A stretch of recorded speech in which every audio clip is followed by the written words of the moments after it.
Hey Paul, if you're a birthday cake, what flavour would you be? Oh, it's a tough one to answer without any prep, isn't it? I'm sure some of you had something similar happen to you. Maybe you got asked an unexpected question, or maybe you got chosen to speak in class without any prep. Maybe you just didn't have anything to say. Thinking on our feet can be really difficult sometimes. And did you know there's a whole type of public speaking dedicated to unexpected questions?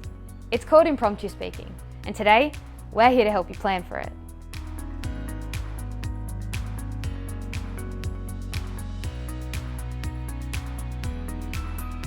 Hi, I'm Mia. And I'm Paul. In impromptu speaking, you don't just need to be thinking on your feet. You need to be on your toes, because you only have a short amount of time to prepare what you're going to say. But don't worry, we're here to give you a leg up. We're going to cover some simple structures that you can use to make your speeches pop, as well as some tips and tricks to help you be prepared for the unprepared. Here's a little secret. Impromptu speeches aren't actually made completely on the spot. We can do some things to prepare beforehand to make impromptu speaking a whole lot easier. For example, let's take a look at structure. Now, all great speeches have a fantastic introduction and conclusion.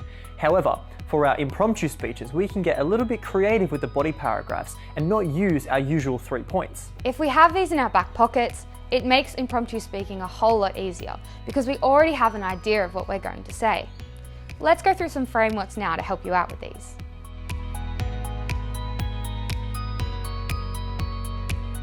One way we can do this is by using the FAT method: feeling, anecdote, and tieback. The feeling is what we start with, and it really could be anything. The feeling could be a thought that we have when we read the topic. Maybe it's an opinion that we have about the topic, or an emotion that we felt when we read the topic. Whatever it is, pick one clear feeling and establish a connection between that and the topic itself.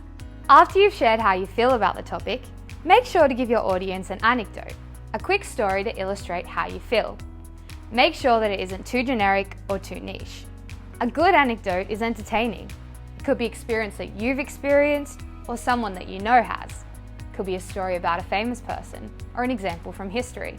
It could be anything you like, really. The last thing you'll need to do before the conclusion is the tieback. Now, the tieback is exactly what it sounds like. We're relating our anecdotes back to the feeling, which then goes back to the topic. Oftentimes, you'll have to come up with the F and the T after you've seen the topic. Of course, it's very hard to imagine how you feel about something before you've even seen the topic. Anecdotes, however, are easy to prepare, and you can easily come up with a few of them from your back pocket that you can whip out when necessary. Let's take a look at FAT speeches in action. Say that I had the topic, success is everything. I might start with a feeling about how success might make me feel. So I might say things like pride or unbridled joy and happiness. Then I describe those feelings.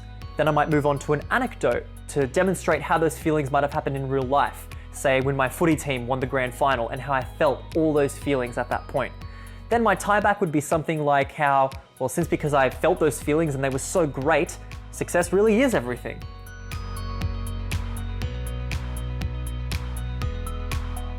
This is a simple idea.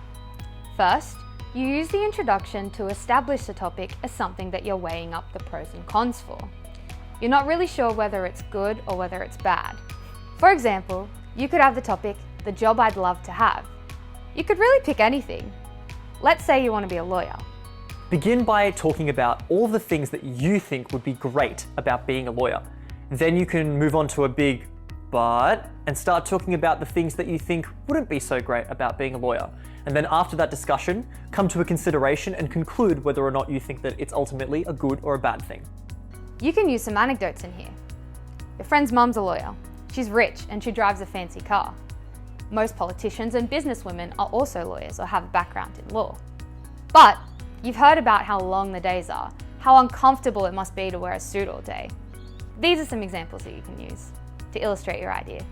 Unfortunately, we've run out of time in this video, which has never happened before, but we do have a few more frameworks to give to you, so stay tuned for part 2, which is going to be coming very soon. To make sure you don't miss it, make sure you hit like and subscribe, and we'll see you in the next one. Bye.